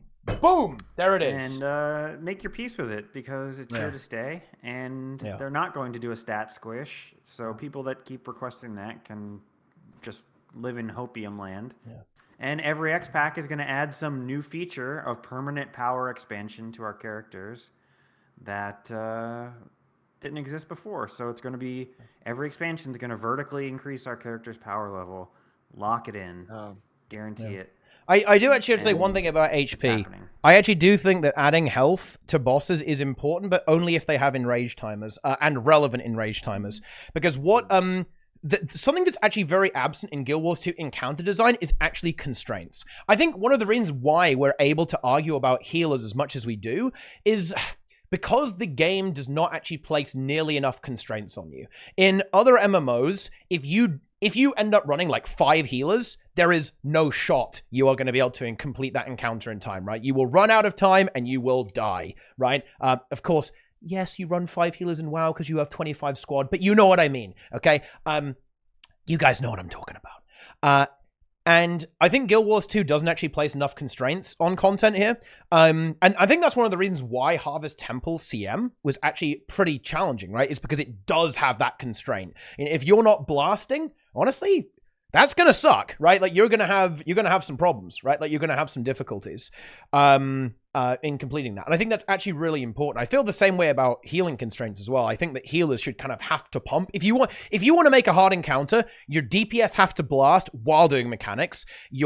Everyone needs to stay alive. Your healers need to blast while doing mechanics. And honestly, this is something that I actually do kind of enjoy in a game that will not be named. I actually really like that your tank and your healer and your damage players, their damage is all relevant. I actually think that's a really exciting part. And there's this, in some other video games, there's also a really interesting balance between healers trying to squeeze in as much damage as they can while also healing and performing their role. And this is the kind of constraint that I think can really push players to their limit. Whereas in Guild Wars 2, as Nike pointed out, a lot of your difficulty is going to be either self-imposed, right? Or it's going to be like from like recent content, right? Like more recent content is going to be challenging. For older content, you have to make it harder by running 0 heal comps in fractals, right? Or in raids, which is very common in higher end groups, or trying to speed run or trying to do more aggressive strategies. And that's all well and good, but I will say there is something to be said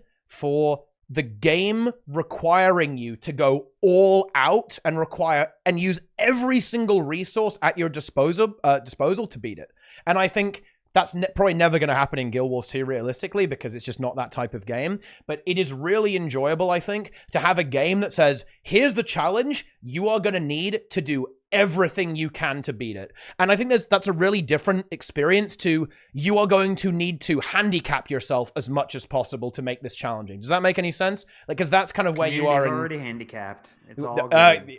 Jesus Christ. Okay.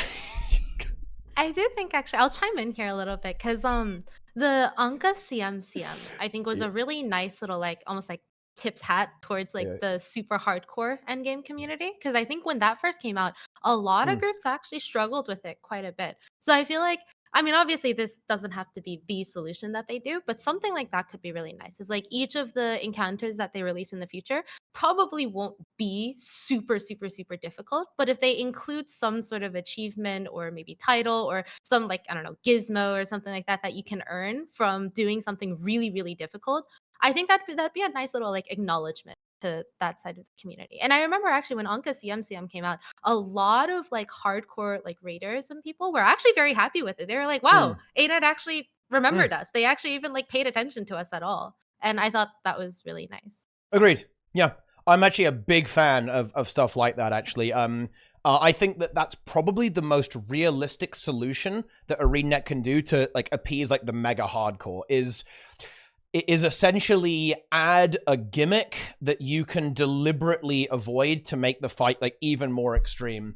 I think KOCMs could have actually been really good. Kind of overlooks CM's title, where you have to basically trigger the overload basically, and it corrupts all your boons and does permanent damage to you. They could have actually made that really exciting if you had to do it immediately. So in other words, if you had to immediately burn the sniper and deal with that for the entire phase, that could have been really that could have been really spicy, right? So you, instead of, because obviously the strat that you're going to do now, you're gonna trigger the CM at the last possible moment to, you know, so you have to deal with it for the lowest amount of time possible. But if you had to deal with it for the maximum amount of time, then yeah. Or yeah, if you do something like no lamp Kadim, right? So you can't, you know, that's like a fun challenge that I did actually, where you just don't use the lamp mechanic whatsoever. So a mechanic like that could be super interesting. Like, yeah, that's probably the way they can go about doing it, is add some titles, some like stupid challenge, right?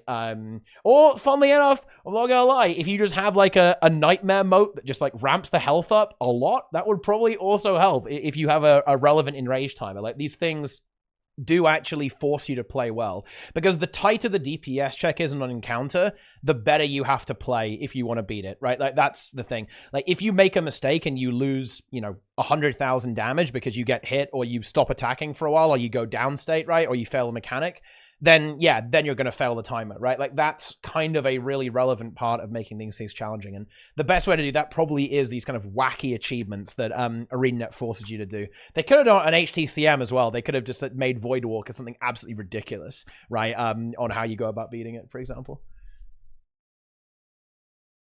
I don't know, something I've always wanted. I don't know if there's any ArenaNet devs listening in here, but adding CMs to the old raid wings would be so cool. Like imagine if VG green, if you failed a green, it's an instant wipe. Or like, I don't know, like maybe all of the ads, like you take the 3 times their little AoE damage, like the entire time that you're in that phase. I don't know, something like that would be like super cool. Yeah.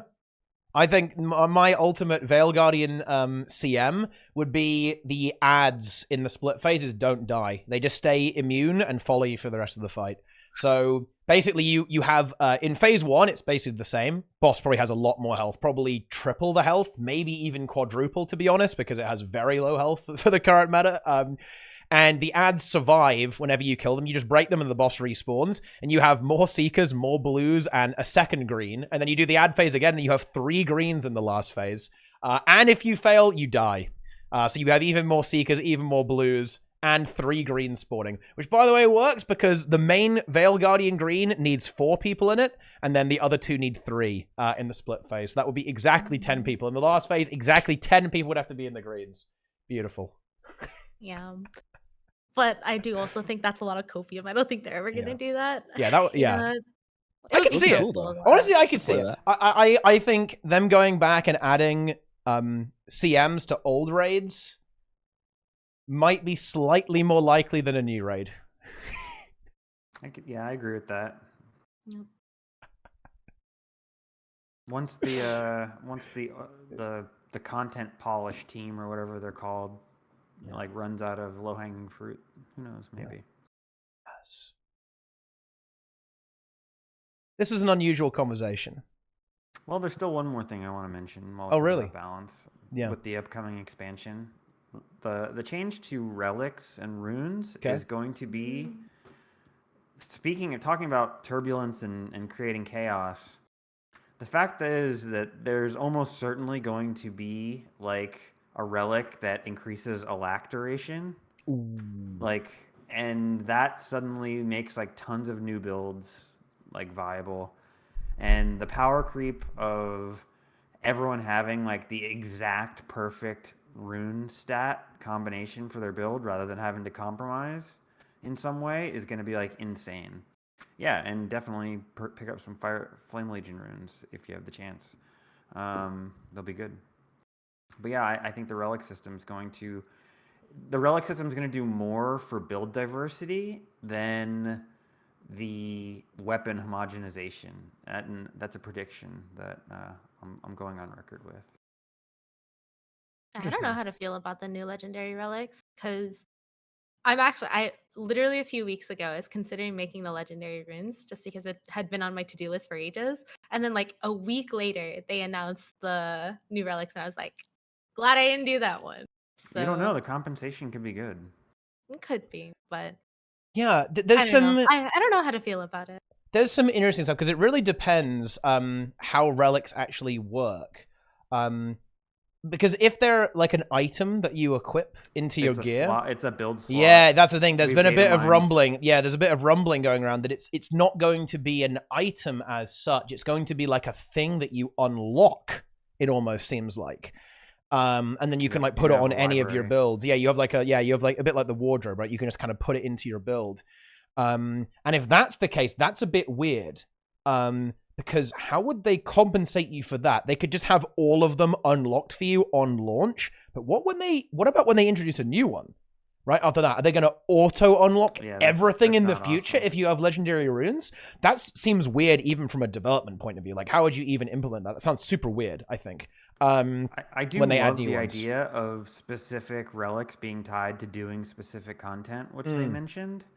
Like, I think that adds so much replayability to the game to where if, like, you want a Pokemon and unlock them all, like, you have to go back and do, like, Ascalonian Catacombs if you want to unlock the Monk Relic. Like, or you have to do this random fractal at tier whatever, at tier 4, if you want to unlock, You know, the rune of Radasum, it's tied behind the uncategorized fractal or whatever.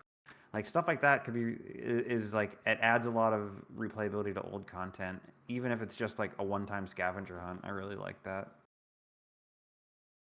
Yeah, I mean that's interesting, but I think players will be mad about that because like I have my runes, I should get all of them.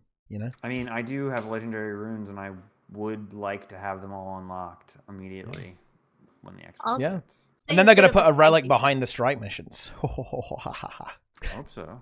I'll say a bit of a spicy take here. I think they should just refund the cost of whatever it was to cost or do the legendary runes, and then that's it. Because I think it's like you've already gotten your benefits from them, right? Like you've already been able to switch your builds whenever you want. You've already been able to reap the rewards of having that convenience for who knows how long you've had the legendary. I mean, the relic. runes are still valuable. Yeah, and I Like, think you're so. still Then gonna be I able to think switch stats on them over all your builds. So yeah. So it's that's like still useful. yeah. So I feel like it's a little mean to say, but I think a lot of the people expecting like ArenaNet to move mountains and the earth to compensate them for like Mm. this one legendary rune that they're not going to get value out of anymore. Low key, I think that's kind of entitled. I think like you've already gotten your value out of it. You know, if they do even like something small to like compensate that, I think that's more than enough. I think potentially the concern is more that, and this is something that I would probably say. It's like, you know what I like about legendaries is that I never have to piss about with gear ever again. And the Jade bot kind of upset that actually, because, you know, you had to, you know, I have to buy a Jade bot for all of my characters now. Ugh, where's my legendary Jade bot? And with runes, you're kind of, in a way, you're losing quality of life, right? Because now you can just select any rune you want, anytime you want, without having to mess around with like buying an item or something like that. And that's going to be somewhat lost. I guess less so because the relic is you unlock it once and then you've got it, right? So I guess it's a little bit less so. But I think that's maybe what players are a bit more bothered about rather than, I should be getting this for free. It's like, for example, if there was, I think a lot of players would be happy if ArenaNet said, hey, there's going to be a way to permanently unlock all relics for all time on your account. Basically, a legendary relic. I think players would be totally fine with that. Be like, oh, I got to grind more gold. They'd be grumbling, but they'd be like, okay, that's fine. I think what players are concerned. I already see. Yeah, go I ahead. already see people responding to it. So I just want to acknowledge. I know it's a little bit of a mean take, but like if we're talking about design, right? It's like you said, okay, you unlock one now. What about later? What about all these other things that you have to consider?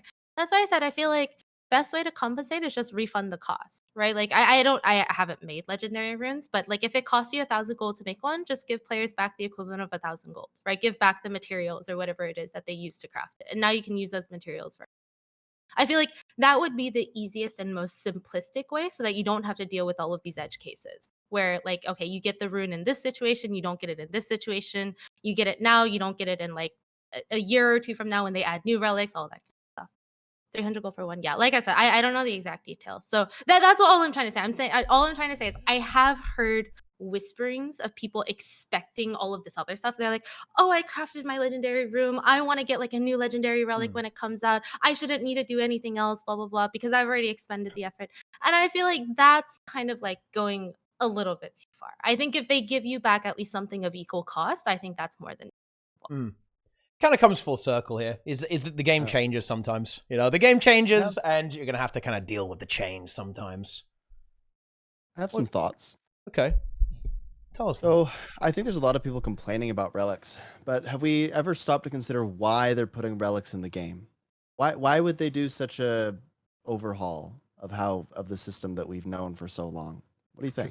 Thief runes suck, and no one wants to play a rune with Condi stats on it on their power build because they're forced to for other reasons. I think they want more customization. And also they probably want to streamline the system a little bit. It's like a combination. I think it's two birds with one stone. They want to make the game a bit simpler in some ways. Like you always have 6 of the rune because it gives you all the stats and you want the stats. And this kind of special bonus is separate. So, you always want to have a special bonus that makes sense. And also it's so that you can play around it. You can always have the best possible stats that make the most sense. And also any bonus that you like associated with that. So you can play around with multiple things. I think what's cool is right now, Firebrand runes are basically required for every quickness build, unless you're playing like full Harrier. and they're Condi. So a power quickness DPS hybrid doesn't exist. As well, I mean, I guess there are a few, but they're not so good. Well, they just make them require less duration, right? That's the way they've gone, essentially. So what I'm saying is, like, you're going to be able to have that bonus, the 45% quickness bonus or whatever, on power or Condi. And you're not going to have that constraint. We're in a weird place with that, though. Like, almost every build requires like no boon duration right now. Like Herald is actually going to require 0 boon duration next patch. It's actually insane. That build is fucking crazy, actually. What do you think, Emmy? Like, what do you think the reason is? Then I'll share mine. I'm just curious. I was curious what everyone thought. I kind of like zoned out a little bit. My opinion on what? I saw somebody say Chrono, and I was like, I hope we don't bring up Chrono. Yeah. Chrono. Yeah, no. What I asked was like, what's the logic behind, or like, what's the reason they would add relics into the game when they already had this long-lasting system? Oh, I think it's because a lot of people don't know the 6 rune bonus. It's a little bit mean to say, but I think, okay, let me like give this some nuance because that sounds really mean, and I want to make sure that it doesn't come across as mean. I think gearing in this game is entirely dependent on how much effort you put into it, especially by going to third-party resources. I think there's very little knowledge that you can get from playing the game itself to see what each of these different build components do. And I think for a lot of players, when they come from other games, they see gear, right? So, okay, I have the highest level of gear, which is exotics, but then they might not exactly pay attention to all of the specific stats on those exotics. And then now you add an extra layer of complexity, and now you have 6 different runes. And they look at those runes, and I'm just going to give a very, very extreme example, right? I don't know if anybody actually thinks this way. If you look at the rune and you see that the 3 bonus gives you plus 50 power, you think, wow, that's a lot of power, and I get all these other bonuses too. Maybe I can do 3 and 3, right? I can have 3 of this one type, 3 of the other. But that comes because they might not have a conceptual understanding of how powerful that 6th rune bonus is. And to be completely honest, unless you have a way to directly measure your performance in game, cough, or DPS, you have 0 way of actually quantifying that in your head using the game only itself.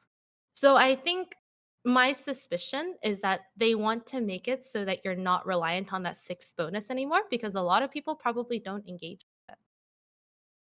I don't know. I don't know if that's people need to play other RPGs and understand that there's such a thing as set bonuses. Like, I don't know, like this is like one of the things I always say where it's like it seems like so many people playing Guild Wars 2 have never played any other RPG, not even MMO, have never played an RPG before, because there's like basic RPG concepts that people just don't seem to understand whatsoever.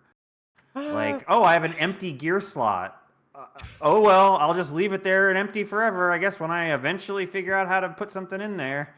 Like, it's like if you've ever played any RPG ever as you were like growing up, you would understand how that works. I think. Oh yeah, go.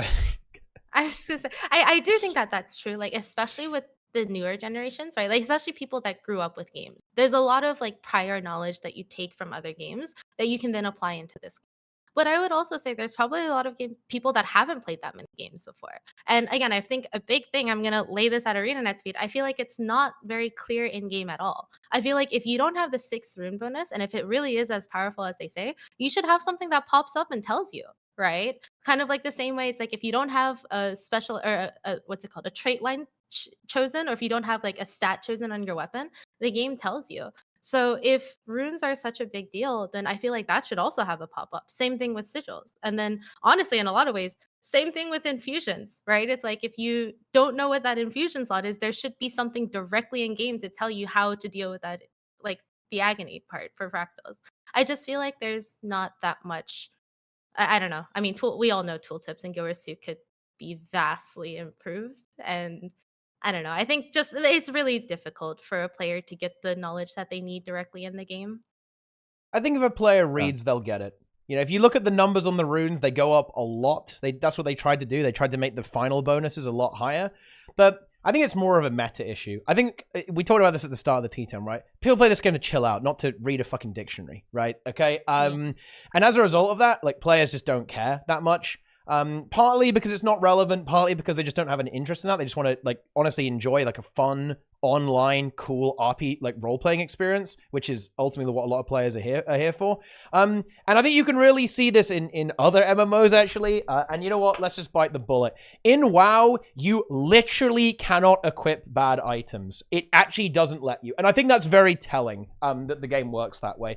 I think that the developers in that game are very acutely aware that their audience honestly just plays to ride a cool dragon and fight some bosses and get loot, right? Like that is ultimately the goal of the player base, and I think that's ultimately the goal of most players, and honestly that's fine, right? And Guild Wars 2 is paradoxically behind in this. I think that Guild Wars 2 is one of the hardest, no, I won't say that. It's one of the most punishing games if you don't do research and learn, right?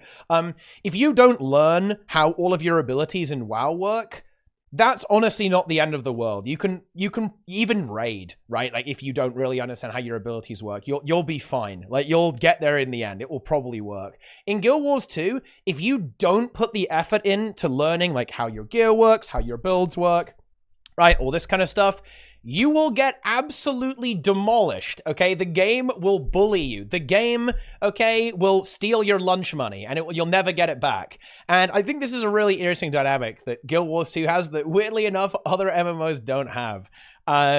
For sure. So I definitely agree. The game does require you to put effort in, but I think it's more like it's that contrast with other games. I think a lot of other games don't actually require this, that because the game will kind of do it for you, right? It will shuffle you. It will make it kind of work out, right? Whereas in Guild Wars 2, you know, if a new player says, "Hey, I'd like to play full Sentinel gear with like I don't know, like rune of the what's like a terrible rune? I don't even know. I don't even know these runes. Rune of the Centaur." The game's like, hell yeah, let's go. I'll sign you right up for that. And the game allows you to make these pretty questionable decisions because I think Emmy's 100% right. It should definitely say, hey, buddy, you should probably complete your rune set. But what if a player completes a Centaur rune set? Okay.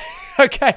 What if a player said, you know, like, dude, I just got my full Ascended set. I've got my Wanderer's full Ascended set. I love it. This is so good. I'm ready to pump. And the game's going to go, hey, good job, buddy. Make sure you get your 6th Centaur rune as well. And it's like, okay, right. We've let them. Yeah. If that's what's fun, yeah. Let them. Yeah, honestly, I would say it's better. They're not hurting anybody. 6 out of 6 Centaur, then I say go for it. It's better to run 6 out of 6 Centaur than not have any runes at all. That's what I think. Because okay, I know that comes across as really condescending, but I want to like say why, right? Because if you do that, then that means you have a fundamental understanding of the 6 rune bonus, right? You've already engaged with that type of content. So then being able to take the next leap and then putting on a set of runes that makes more sense, that's a very natural progression.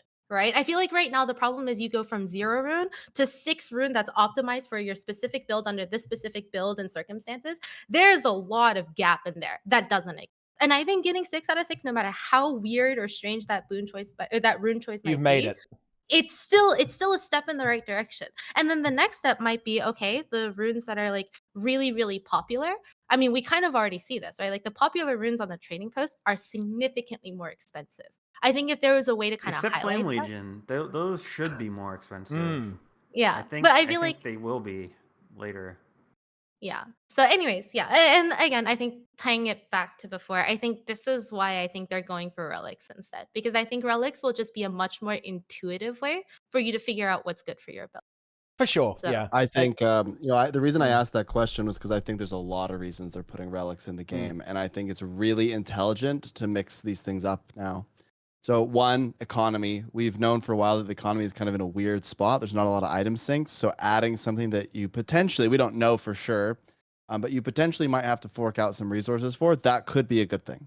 I hope that they do something like that so that the economy gets shaken up a little bit. I also think that what we've been alluding to here is that people will be forced to engage with the gearing system a little bit again, right? There's relics. Oh, there were runes. Right, that's what potentially could happen, because in its current state, not a lot of people ever engage with gear. And so by saying, hey, there's this new thing, now they're going to be forced to open that panel a little bit more, and thus they will probably engage with all of it a bit more. So I think it's kind of good to shake that up. I also think it really will change the way that a lot of builds function. And again, the balance is going to be ridiculous for a while. It's going to be really hard to pin down. But again, very good to just change the way that the game is playing. I'm really excited for Relics because also Nike mentioned before kind of that Pokemon thing where if they are unlocks, we have to travel around. I think that's really exciting. I think one time Grouch came into the chat, Teapot, and said that one of the challenges that they face with the game is how do you make a horizontal progression system have rewards that feel meaningful? My guess, and I wish Grouch could confirm this, my guess is that this is Grouch's play on that. To You find make it a quest to get the horizontal progression. Yeah. Exactly. To find something where the reward feels a little bit meaningful in the horizontal progression system. And so perhaps this is that. Maybe it is, maybe it isn't. I don't know, but that could be really cool. We'll see. Not gonna lie, I preferred the way hero points worked at launch, where to unlock them, yeah. a particular hero point had a particular trait. And if you wanted Berserker's power on your warrior, you had to go to that one particular hero point, wherever it was in the world, and do it. That was so much more of a feeling of accomplishment, than oh, I just did a hero point. Oh, I'm going to spend my 5 points to level up to level up tactics and get my next thing in tactics. It was so much better when it had that RP value. It actually felt like you were going to a skill trainer and he was actually teaching you a skill. So much better. I never played during that, but that does sound a lot more cool because then you could, if you were making a new account or leveling something new, you could prioritize the ones that you wanted first, right? Exactly. You just right went now, for the build. You went the build that you picked out when you were because before launch, all everyone had to do, before launch, you couldn't play. So all you did was theorycraft and look at the different traits and look at the build making websites. And you're like, oh, I'm going to get this trait and I'm going to get this trait. And you prioritized getting the traits you wanted for your build. It was super cool. Yeah, people hated that. People hated that. People hated that because they despised it. Yep. Okay. Wow. Okay. I think it's because it wasn't originally like that, right? I think. Didn't it used to? It used to be on launch that you had everything. Then they changed it away from that, right? To you had to go and unlock things. Is that correct? No, there were always hero points. No, I know that there was hero points, but didn't they change it? I think the reason... I feel like you can't take away convenience. Otherwise, people are always going to hate it. Because on launch, there were hero points, but I think you just spent the hero points and you could unlock everything, right? Then they changed it to hero points unlocked specific traits. But I think traits unlock by default normally, right? And then they changed it afterwards. So you went from everything was unlocked to, oh, actually now it's not. Now you have to go and unlock it manually on all of your characters. I think that's the thing. And I think that's the issue. It's the reason why you can, when it comes to a business model, you can always take stuff away, but you can't add it, right? You can't just turn Guild Wars 2 into a sub-fee game. Or you couldn't just remove waypoints from the game now, or make it so there's way less waypoints. You can't remove quality of life. You can only add it, pretty much. Otherwise, people are just going to hate it because they're not used to it. Yeah, there you go. I guess that's the end of TeaTime. This has been an incredibly unhinged, lunatic TeaTime. It wasn't that bad. I mean, I like that. It's over, gamers. TeaTime is finished. What a TeaTime it was. I hope you all enjoyed it. And before we disband forever and block each other, it's now time to talk about ourselves. My favorite part of the entire TeaTime. So, let's see. I don't know what order we should do this in. Let's say, Sneb is last in the title. Wait, no, he's middle in the title, actually. So you're going first anyway. I was going to say you're the last in the title, so you go first, but you're actually not. That's a lie. But you're going first anyway. What's going on, Sneb? Hey. Well, I'm Sneb. You can catch me on Twitter and Discord and Twitch and all that stuff. I live stream quite a bit. That's kind of my thing. At Snebzor, SNEBZOR. And I also help people get into raids and help pair them into teams, which is pretty fun, at our Discord server, discord.gg/SkeinGang, SkeinGang. So yeah, if you want to get into raids and stuff, you just come join us. There's like 110 groups now going strong on NA and EU. Ooh. Definitely check that stuff out. Embrace the links in the chat. Embrace the links in the description of the YouTube video. Next up, it is Spread Mechanic Enjoyer Emmy. I'm gonna like hang myself. Okay. Whoa! Yeah. In a video game. In Yeah, a video game. In a video game. All right, anyways, yeah. So my name is Emmy. I do a lot of endgame PvE shenanigans. So I do things like raid training, strike mission trainings, fractal trainings, all of that kind of stuff.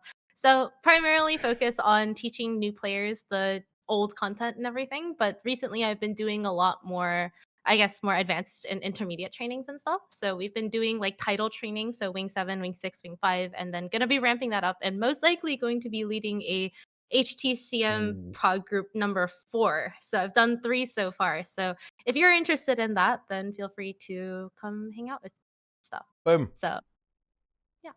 Check it out. And finally, still looking very wicked up there, shielding his eyes from the blazing glory of TeaTime. It is Nike. What do I see reflected in those, by the way? Like, it looks a bit weird.